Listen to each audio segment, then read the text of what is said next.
Quand j'ai fait le master droit de l'environnement de la Sorbonne, il n'y avait pas non plus d'enseignement de fiscalité de l'environnement. Peut-être parce que tout le monde ne s'entend pas vraiment sur la définition de ce qu'on entend par fiscalité environnementale.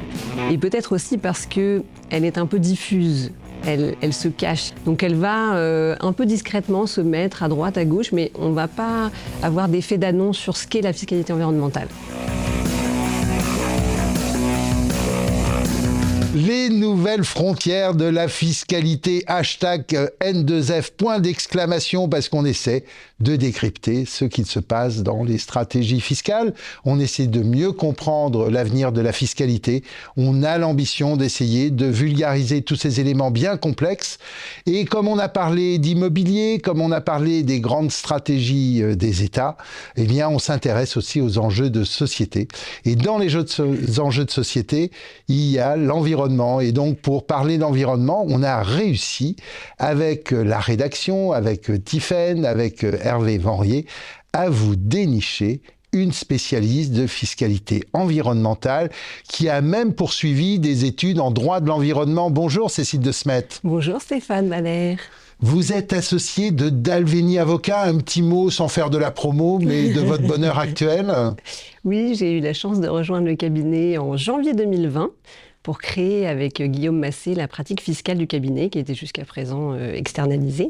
Et donc voilà, depuis, après l'épisode Covid qui a été un petit peu compliqué sur la mise en place de l'équipe fiscale, aujourd'hui on y est bien. Bon non, comme ça vous avez travaillé à distance, vous avez appris à vous aimer à distance. On a reçu le directeur fiscal de Clépierre qui a dit qu'il a fait une très belle association d'amis fiscalistes pas forcément dépressif après la Covid. Donc voilà, il y a plein de choses qui ont été intéressantes. Alors, on va parler fiscalité de l'environnement durant cet échange. Moi, j'ai une première question parce que je suis pas un perdreau de l'année et on m'a toujours parlé de fiscalité environnementale. Je n'ai jamais vu de cours de fiscalité environnementale et les essais qu'on a fait à Créteil avec Alexandre Métro de la Motte ont démontré que c'était un petit peu compliqué la fiscalité environnementale. À part les scandales, ça existe ? Alors ça existe. Alors c'est vrai que moi quand j'ai fait le master droit de l'environnement de la Sorbonne, il n'y avait pas non plus d'enseignement de fiscalité de l'environnement. Peut-être parce que tout le monde ne s'entend pas vraiment sur la définition de ce qu'on entend par fiscalité environnementale. Et peut-être aussi parce qu'elle est un peu diffuse. Elle se cache, elle ne se montre pas de façon très officielle. Elle est plutôt, comme toute matière en fiscalité, elle touche tout. La fiscalité touche tout, toutes les activités. Donc elle va un peu discrètement se mettre à droite, à gauche, mais on ne va pas avoir d'effet d'annonce sur ce qu'est la fiscalité environnementale. À part éventuellement la taxe carbone, dont tout le monde sait qu'elle correspond à une partie de la fiscalité. C'est le côté scandale dont on parlait. Oui.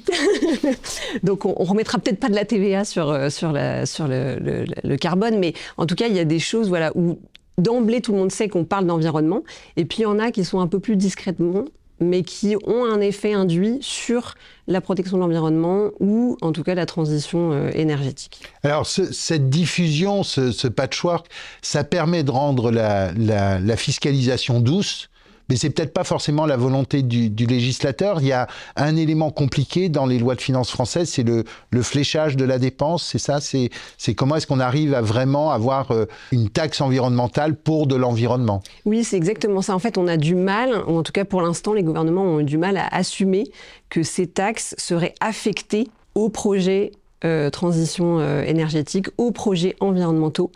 À l'instauration de ces taxes, en tout cas des premières, la taxe générale sur les activités polluantes par exemple, il y avait une affectation directe sur l'agence de maîtrise de l'énergie française, mais après quelques années, on a dit oui, alors peut-être que ça n'envoie pas le bon signal, parce que ça pourrait laisser penser qu'on va acheter des droits à polluer, et c'est peut-être pas exactement ce qu'on veut. Voilà, c'est pas exactement ce qu'on veut. Or, c'est quand même le principe de base de pollueur-payeur.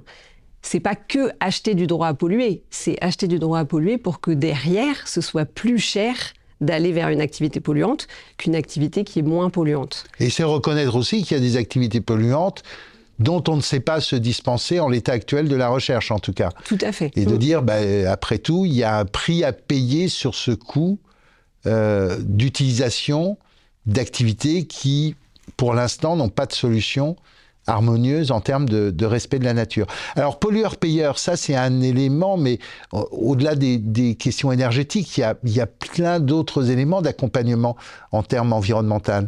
Oui, il y en a qui sont encore une fois un peu plus discrètes. Par exemple, si je prends vraiment une des dernières mesures du budget qu'on a fini par avoir en février 2025, il y a des choses, notamment pas mal d'exonérations sur des transmissions d'activités agricoles.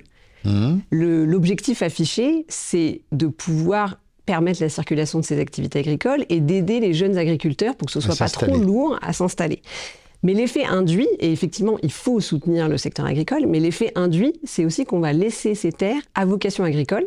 On va laisser le foncier pour continuer à manger demain, après-demain et après-après-demain. Enfin, manger et exporter. Voilà, aussi. Mais en tout cas, de ne pas en faire des terrains constructibles, de leur laisser leur vocation agricole. Et ça aide à limiter l'artificialisation des sols et leur pollution indirecte. Mais après, si on veut aller jusqu'au bout, il faut aussi regarder l'affectation de ces terrains, puisque suivant le type d'agriculture, vous n'allez pas avoir le même impact environnemental. Tout à fait. Il y a aussi pas mal d'investisseurs étrangers qui s'intéressent, ou c'est un petit peu passé de mode, sur ces exploitations et qui peuvent bénéficier de ce genre de choses? Alors pour l'instant, ça concerne plutôt du franco-français de transmission presque familiale, ou en tout cas d'un groupe assez un périmètre réduit. Mais pourquoi pas? Il n'y a pas de contre-indication, en tout cas, il n'y a pas de critères de nationalité pour en bénéficier. Alors, pollution, agriculture, il y a aussi toute une fiscalité extrêmement complexe autour de l'énergie, des modes d'énergie, encouragement. Chez De Gaulle, on fait pas mal de photovoltaïque, d'énergie nouvelle, avec des mécanismes qui sont plus ou moins sécures. On peut revenir sur cet élément qui est assez nouveau finalement. Oui, alors il y a effectivement plusieurs composantes. Il y a la taxe générale sur les activités polluantes, avec une partie énergétique, une partie déchets. Peut-être on abordera aussi un peu plus en détail. Photovoltaïque, il y a eu aussi des choses qui ont moins fonctionné, des réductions fiscales, et puis finalement on s'est rendu compte que les promoteurs vendaient les mêmes panneaux photovoltaïques à tout le monde, donc on était loin de l'objectif de pouvoir diffuser et investir dans ces panneaux photovoltaïques. Oui, puis on n'était pas sûr de la vertu des panneaux photovoltaïques aussi. Par ailleurs. Donc c'est vrai qu'il y a plusieurs sujets qui s'entremêlent. Mais c'est vrai que sur la fiscalité énergétique, de mon point de vue, le problème essentiel, c'est qu'on est sur quelque chose qui est sectoriel, qui n'est pas voulu comme une fiscalité environnementale, qui est voulu comme une fiscalité d'un secteur d'activité, comme il y a des taxes spécifiques sur le secteur de l'assurance, comme il y a des taxes spécifiques sur le secteur de la culture. C'est sectoriel et c'est pas voulu pour avoir des comportements qui sont plus vertueux en termes d'environnement ou d'énergie renouvelable. Alors c'est sectoriel, mais c'est un petit peu comme l'exemple que l'on avait avec Christophe Romilleux sur l'immobilier. C'est du sectoriel quand même qui irrigue une bonne partie de l'économie ou qui a un impact. C'est-à-dire que la transition énergétique, c'est certainement le type d'électricité que l'on peut utiliser si on prend l'électricité, mais aussi la manière de le produire et la localisation de la production. Oui, tout à fait. Sachant qu'en plus, sur l'électricité, la France est dans une situation qui est un peu particulière, parce que comme on a la majorité de notre électricité qui vient des centrales nucléaires, voilà, il y a quand même un enjeu indépendance, souveraineté énergétique, et on a peut-être le sentiment qu'on est un peu tranquille, pour le dire trivialement, parce qu'on a le nucléaire. Alors, je vais vous faire une question néophyte, mais cette fiscalité sur le nucléaire, c'est la même en France, aux États-Unis, enfin, dans les endroits où il y a d'autres alternatives nucléaires qui ont été utilisées, même si la France est particulièrement avancée sur ce mix énergétique? Non, chacun a un peu sa manière de voir, de la même manière que les carburants ne sont pas fiscalisés de la même manière aux États-Unis, et à l'intérieur des États-Unis ne sont pas fiscalisés de la même manière selon les États concernés. Mais c'est vrai qu'il n'y a pas d'harmonisation au niveau international sur ces sujets. Alors du coup, ce que vous dites, c'est qu'on a des encouragements sectoriels qui vont aller sur certains types d'énergie, mais qui ne sont pas liés du coup avec le pilotage de l'économie et d'une transition énergétique. Exactement. En tout cas pour l'instant. Comment est-ce qu'on pourra arriver à donner un petit peu plus de cohérence à tout ça, un peu plus de lisibilité, peut-être d'encouragement pour les entreprises, voire pour les acteurs économiques, à devenir un petit peu plus favorables à l'environnement? Sur la lisibilité, c'est un peu compliqué, parce que c'est vrai que ce sont des taxes qui ont en plus changé de compétence. On était sur de la compétence douanière, on est en train de transiter vers la compétence de l'administration fiscale. Alors ça, c'est lié en fait à l'héritage TVA douane et au fait qu'on réorganise un petit peu les services. En termes de compétences, c'est un peu la même chose, c'est de la fiscalité. Oui, c'est ça, mais c'est vrai que ça fait peut-être un peu plus de 20 ans que c'était des agents des douanes qui s'occupaient de ces taxes. Ouais. Donc il faut accompagner la nouvelle compétence au plan technique des agents de l'administration sur ces... Par exemple, ils n'ont pas nécessairement la même approche en termes d'assiette. Des positions qui ont été prises par les douanes qui ne seront pas nécessairement suivies par les agents de l'administration. Alors c'est dû fiscale. À quoi? Alors j'espère qu'on arrivera à recevoir des douaniers prochainement, mais c'est un impôt qui est assez spécial, qui est très civiliste, très juridique, très différent d'une TVA finalement. Oui, c'est vraiment, en fait, l'origine c'est plus l'importation ou la circulation de l'énergie. Ouais. Donc on va le voir plus comme une taxe, comme un peu la TVA sur le pétrole. C'est-à-dire qu'on va, dès qu'il y a un mouvement d'énergie, on va venir fiscaliser ce mouvement-là, même s'il est en interne en fait. Donc c'est vrai qu'il a, un historique qui est taxe indirecte et donc avec l'accompagnement par les douanes de ces textes-là. Donc c'est un métier à part, c'est aussi un conseil à part? Oui. C'est-à-dire qu'en fait, il faut avoir un mix de connaissances, alors du droit environnemental, aussi des techniques, j'imagine, contractuelles de droit civil, en plus de la connaissance fiscale, c'est cela? Oui, c'est ça, exactement. Votre background, je crois que c'est de la recherche et développement quand même, assez fortement, oui, avant de vous dédier à l'innovation, à la transition énergétique. Innovation et transition, c'est assez proche. En termes de mécanismes, ça peut être lié aussi d'incitation fiscale? Oui, c'est très proche. C'est vrai que moi, assez vite, je suis tombée dans le bain, si j'ose dire, de la fiscalité de l'innovation chez TAJ. Et en fait, c'est un outil, c'est vrai qu'on peine un peu à trouver, et vous le disiez en introduction, des outils spécifiques à la fiscalité environnementale. Donc pour l'instant, ce qu'on peut faire, c'est utiliser de la fiscalité de droit commun, mais pour des activités qui ont des vocations environnementales. Et notamment le crédit d'impôt recherche, le crédit d'impôt innovation, ça peut permettre, c'est pas uniquement dédié aux projets qui vont vers la transition énergétique, mais en tout cas, j'accompagne des sociétés qui utilisent ces outils-là pour faire de la transition énergétique. Ouais, c'est-à-dire que la transition énergétique est une innovation comme une autre. Oui. Vous disiez le côté récompense, mais quand on regarde quand même avec l'évolution des reportings extra-financiers, toutes ces choses-là, qu'on soit omnibus ou pas, on va être amené à discloser ces différents éléments. Du coup, toute cette fiscalité indirecte peut être mise en valeur et démontrer en fait la vertu verte d'une entreprise, enfin verte ou en termes d'amélioration de sa contribution à l'environnement. Oui, tout à fait. Et c'est même vertueux pour l'entreprise comme pour les États. Par exemple, en Californie, il y a une obligation de transparence sur l'affectation des recettes de ce qui est étiqueté comme fiscalité environnementale pour bien montrer aux citoyens, pour bien montrer aux entreprises contributrices que l'argent qui est né de ces taxes-là sont bien affectés à des projets environnementaux. Et en fait, on combine la pression ou la contribution des entreprises et celle des particuliers pour arriver en fait à donner une contribution vertueuse à la fin de l'année. Oui. Et c'est ce vers quoi vous voudriez qu'on aille? Ça me paraît une piste intéressante en tout cas. Les quotas carbone, on en a parlé un petit peu tout à l'heure. C'est vrai que chaque fois qu'on dit quota carbone, on a l'impression de quelque chose de sulfureux. Et c'est vrai que les scandales sur les détournements de TVA ont été impressionnants. C'est un peu tué dans l'œuf ce produit qui, pour vous, je crois, est intéressant. Oui, il est intéressant et il fonctionne bien dans tout ce qui est... il y a le même marché qui existe de quota carbone avec, j'en parlais, la Californie, mais aussi le Canada. Ça ne fonctionne pas au niveau européen.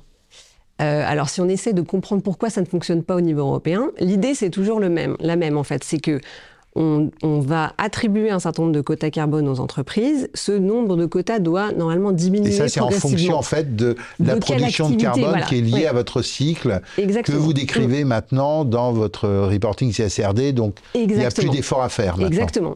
tout s'aligne en fait d'une certaine manière. Donc on va avoir un certain nombre de quotas carbone et puis ce nombre de quotas va diminuer progressivement. Et pour pouvoir continuer à avoir soit la même activité... Si vous pouvez le faire diminuer. Mais normalement ce serait... Enfin en tout cas la logique du marché de quotas carbone Canada-Californie, c'est ça, c'est de dire que légalement on va diminuer le nombre de quotas pour chaque entreprise. Donc elles ont un choix entre deux options. Soit elles vont vers une activité moins polluante, et donc elles ont moins besoin de ces quotas carbone. Donc c'est Total aujourd'hui qui quitte le pétrole plus lentement, mais en tout cas vers des énergies nouvelles. Exactement, progressivement. Je change mon modèle. Exactement. Soit je maintiens mon modèle. Pourquoi ? Peut-être parce qu'il n'y a pas d'alternative ou peut-être parce qu'elle n'a pas encore été découverte. Et donc, je vais devoir acheter des quotas carbone. Et c'est ce coût, en fait, je vais le répercuter, moi, et je l'achète entreprise, auprès de gens qui ont la chance d'avoir un processus de production vertueux, c'est ça ? Exactement, qui ont moins besoin. Donc, je vais aller échanger avec un autre opérateur économique. Moi, je vais en avoir besoin de plus. Lui, en avoir besoin de moins. Donc, je vais lui acheter son quota carbone. Et à la fin, je vais répercuter le coût de mes quotas carbone sur ma chaîne de fabrication, de production et jusqu'à la fin du consommateur. Donc le signal, c'est que même pour le consommateur, ça coûtera plus cher d'aller vers des produits issus d'une activité polluante. Mais chez nous, dans l'Union européenne, ça ne fonctionne pas. Alors peut-être qu'effectivement la fraude TVA a un peu aidé à ce que ça ne fonctionne pas. Mais si on regarde les autres raisons éventuelles, c'est aussi qu'on a attribué beaucoup, toujours avec la même logique de on ne veut pas donner l'impression que les entreprises peuvent acheter le droit de polluer. Oui.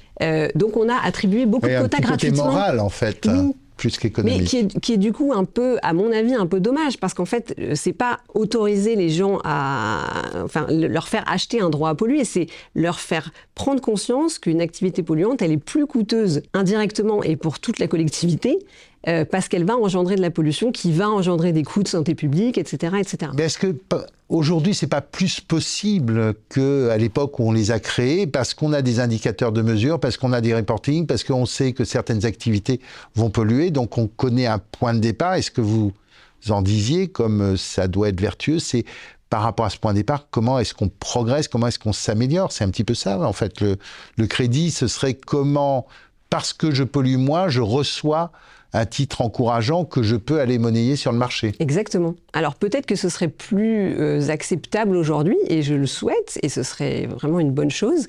Et d'ailleurs, en tout cas l'hypothèse au niveau de l'Union européenne, c'est d'arrêter les quotas gratuits d'ici à 2030. Entre 2026 et 2030, normalement, les quotas gratuits n'existeront plus.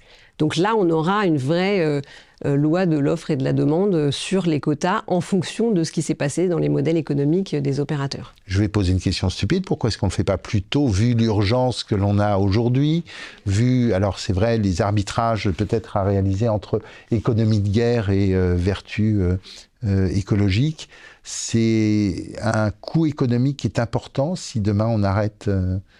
On change le marché, pardon. Encore une fois, ça dépend comment on voit les choses. On peut le voir comme un vecteur de coût, mais on peut aussi le voir comme un vecteur de recettes fiscales potentielles. Parce que, par exemple, au Canada, dans chaque transaction sur les quotas carbone, il y a une taxe. Donc, on pourrait imaginer, encore une fois, on ne va pas remettre de la TVA sur les quotas carbone, mais on pourrait imaginer... On mettra une taxe carbone sur... Par exemple, qui portera vraiment bien son nom, ou un équivalent de la taxe sur les transactions financières. À chaque fois qu'on va échanger un certificat, on va avoir une recette fiscale.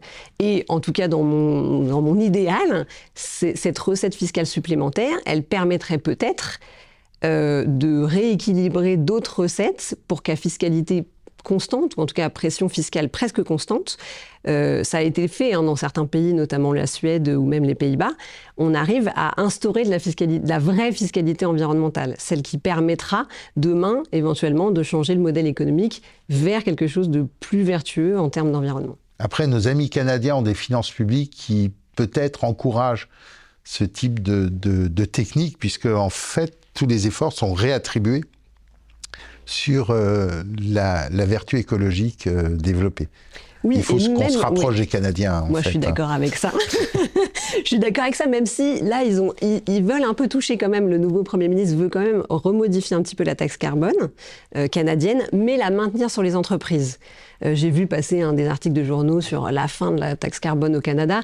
C'est la fin pour les ménages, mais c'est pas la fin pour les entreprises. Oui, parce qu'en plus, le mix énergétique au Canada, il y a beaucoup d'hydroélectriques et tout. Enfin, il y a c'est sûr, vu les relations actuelles avec les États-Unis, un petit peu à reconsidérer certains échanges. Je crois que le Canada est exportateur d'énergie vers les USA, ou je dis des bêtises? Il me semble que oui, mais... Oui, c'est ça. Donc voilà, peut-être qu'ils veulent faire payer une taxe carbone à M. Trump, ce qui n'est pas forcément une bonne idée. Mais en tout cas, vous pourrez revenir pour nous en parler.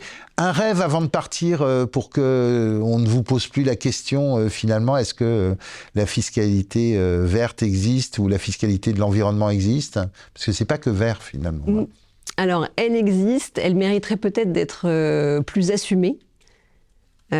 Plutôt que être dans des petits dispositifs assez discrets. Ouais, en fait, il manque un effet, c'est du saupoudrage. Exactement. Il manque un effet de masse. C'est un petit peu comme dans l'immobilier. On a peut-être intérêt à avoir une quarantaine de taxes. Je ne sais pas s'il y en a autant dans votre art. En tout cas, Cécile de Smet, merci beaucoup de nous avoir consacré du temps, d'être venue de la verdure, puisque vous résidez à Bois-le-Roi. Allez, on va le dire. Vous pouvez travailler en direct au milieu de cette verdure. Et merci beaucoup de nous avoir consacré du temps et partager cette passion qui, j'espère, va devenir quelque chose de très légitime à l'avenir.